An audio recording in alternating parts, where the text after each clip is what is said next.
അധ്യാപകരെ, എൻ്റെ പ്രിയപ്പെട്ട കൂട്ടുകാരെ, ഇന്ന് ഒക്ടോബർ 2 ഗാന്ധിജി, നമ്മുടെ രാഷ്ട്രപിതാവിൻ്റെ 151 ജന്മദിനം.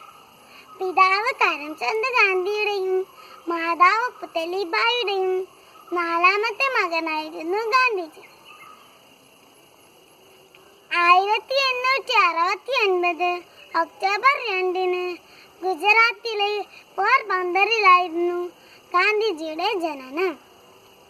ബാബുജി എന്ന പേരിലും ഗാന്ധി അറിയപ്പെട്ടിരുന്നു.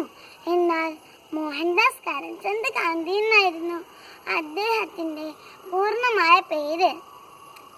ഗാന്ധിജി ഇന്ത്യൻ സ്വാതന്ത്ര്യ സമരത്തിൻ്റെ നെടും തൂണായി പ്രവർത്തിച്ചിരുന്നു. നമ്മുടെ രാജ്യത്തെ വെള്ളക്കാരുടെ പിടിയിൽ നിന്നും മോചിപ്പിക്കാൻ അദ്ദേഹം സമരം നടത്തി.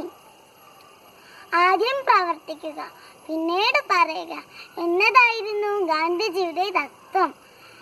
ഗാന്ധിജി ഓർത്തുകൊണ്ട് എല്ലാവർക്കും ഗാന്ധി ജയന്തി ആശംസകൾ. ജയ് ഹിന്ദ്. Thank U.